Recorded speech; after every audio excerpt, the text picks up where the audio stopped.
Okay, perfect. I just have a few questions for you. Yeah, sure thing. No problem. All right. Well, to get started, just tell me a little bit about yourself. Just tell me about you. Yeah, sure thing. I'm a 25-year-old sports editor for the Jackson Hole News&Guide. I'm originally from Northern Virginia, just outside of Washington, D.C., and I went to school in Chicago, studied journalism there. I think from a very young age, I knew I wanted to be a sports writer, sports journalist, whatever. And that dream took me to Jackson Hole, which has been a fun adventure. There's been so much to cover out here, so many things, so many sports I've had to learn about. Growing up on the East Coast, I didn't know too much about ski racing, but here we are. I'm going to the Olympics in less than 24 hours, and we've got a pulse on pretty much all things snow related right now. Well, awesome. I'm also an aspiring sports journalist, and I'm kind of doing it here with BYU-Idaho Radio. And I can remember a specific moment or a specific player or a specific time that, I realized I wanted to do sports journalism. Did you have one of those moments? Was there a player or was there a team that, got you to think I want to do sports journalism? Yeah, that's a really good question. I don't know if there was ever a specific player or team. I grew up following and still am a big fan of all the Washington, D.C. sports teams, and just picking up the Washington Post every day. And there are a lot of rumors right now about the Washington Post and layoffs and the fate of the sports section there. But really, it was that team. It was the sports writing team there that kind of got me hooked. And I'd pick it up before school every day and read the columns. Sally Jenkins has always been one of the best. Dan Steinberg was one when I was a kid who was great, and Jerry Brewer in past years. It was a great section to read growing up, and yeah, I have to credit them. And I think in second grade or something, I created my own newspaper. I would hardly call it a newspaper. I used Microsoft Publisher and somehow formed a neon colored Leverone Gazette, and it was a sight to behold. But that was sort of my introduction into the world. Awesome. So you graduated from a school in Chicago. Where did you go to school? I went to Northwestern University. Awesome. And then from there, is your job right now in Jackson Hole, was that, right out of college, or did you have other jobs in your early journalism career?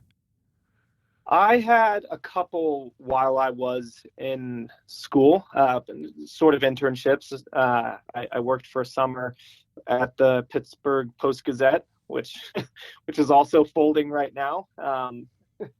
So I don't know what sort of trail I'm leaving behind. But, that was a great experience. I got to cover the Pirates and Steelers, and learned a lot in my summer there. And then upon my return to school that summer, or that fall, I should say, I completed my journalism residency, which is a program that the Northwestern Journalism School has all of its students go through, where you go work for a publication or a news outlet of some sort.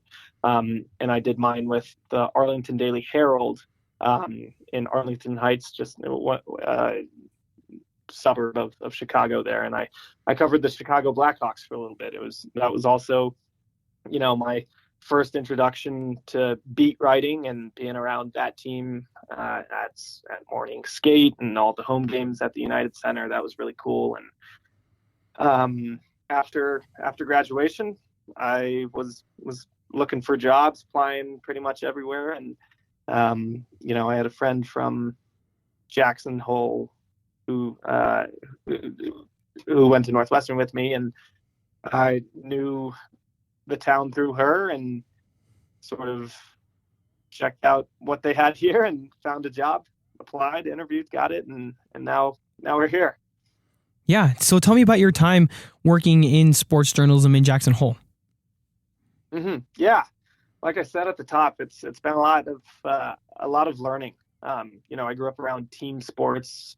I've played hockey my whole life, and I grew up in a basketball family and stuff like that. But it's a very individual, sport-oriented sort of community here. So I've had to learn a lot about ski racing and Nordic cross country ski racing, and all the weird Western type of events that like ski joring and stuff like that. So it's been one big learning experience, and just the community here has been great. The newspaper is amazing. It's sort of this gem in the Wild West of local community newspapers that's still thriving, and we have such a loyal readership, and people are invested, and people love their sports here.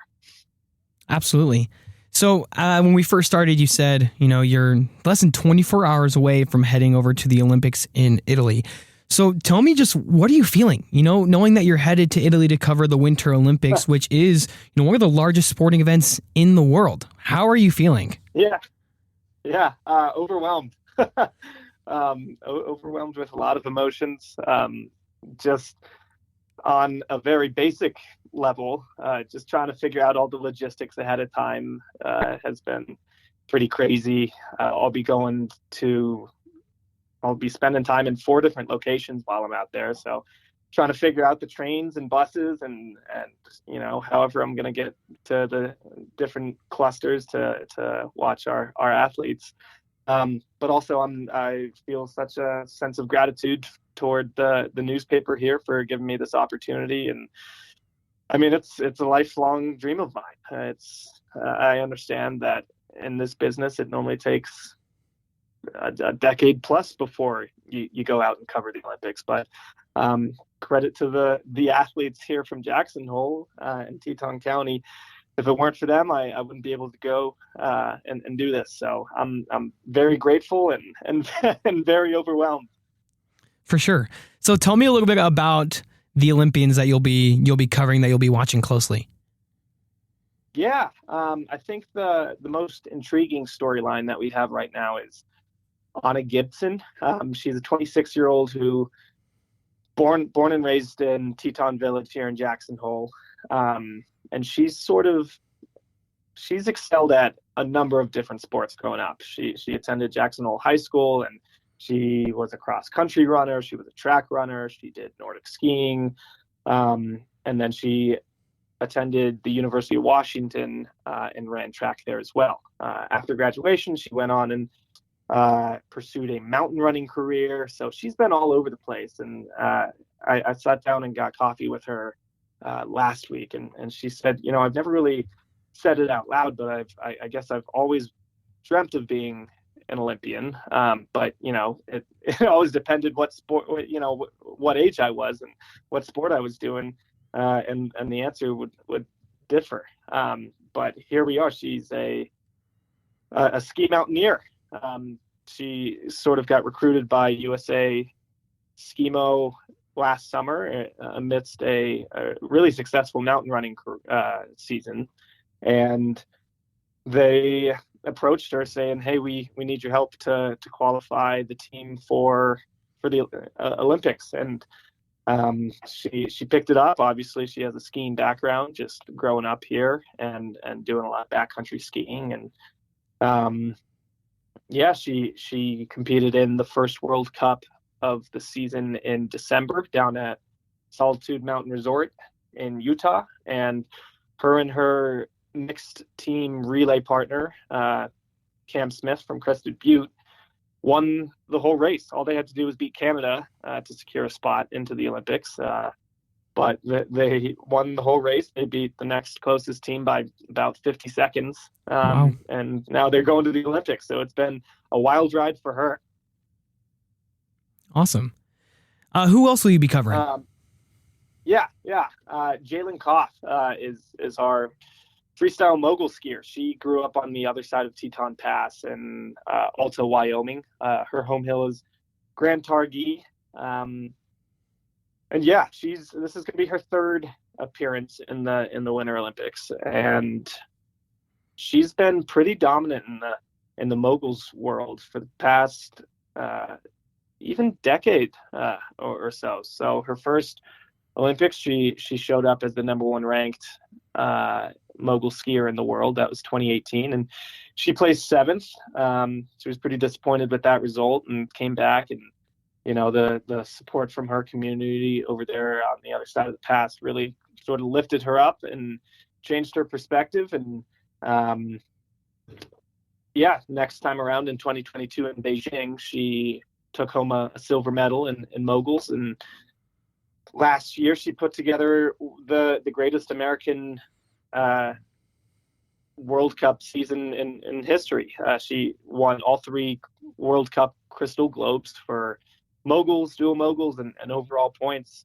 And she won a World Championships title in dual moguls as well. And so she's coming in having accomplished pretty much all that you can in the world of mogul skiing. And really, I guess the one thing she's chasing is that elusive gold, and her best shot this year is going to be in dual moguls, which is making its Olympic debut this year. So she's going to have two medal opportunities, and with her prowess in duels, she's got a good shot.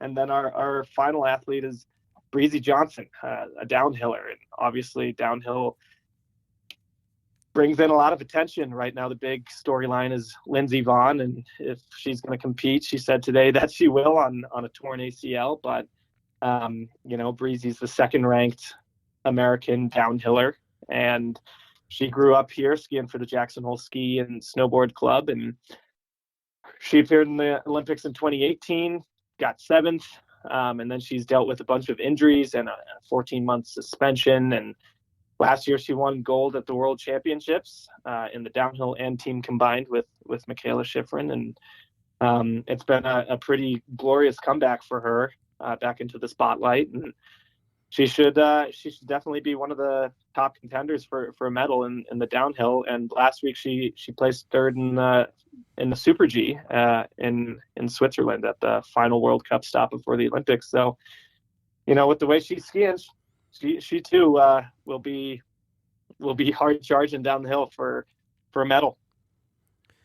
Awesome. So for my last question, I kind of just wanted to bring it back to a little bit, I guess, a more personal question for you. Why is this so important to you? Why is going to the Olympics so important to you? Why is covering these athletes such an important part of your life right now? Yeah. I think just the people here in Jackson Hole and Teton County, just they care so much, and they're really invested in all of these athletes' careers. Grant Targhee, they've seen Jalen Koff grow up on that hill. Anna Gibson is she's still here in the winter between World Cup races, training on Snow King, skinning up that hill, and training in the backcountry. And Breezy has long been a source of inspiration for other for junior alpine skiers here. So they've just followed these athletes' careers for so long, and being able to provide coverage for this community up close and just with as much detail as possible is important to me. And it's going to be really cool. It's a great opportunity for me and to give these readers that opportunity. And I guess that's it. And these athletes have given me such they've been so generous with their time with me as well. So I really appreciate them, and it's a big event, so I want to do it big as well. So yeah. Awesome. Kyle, thank you so much. I'm really looking forward to keeping up with you and talking with you more as you head over to Italy for the Olympics. Yeah, likewise. Thank you, Austin.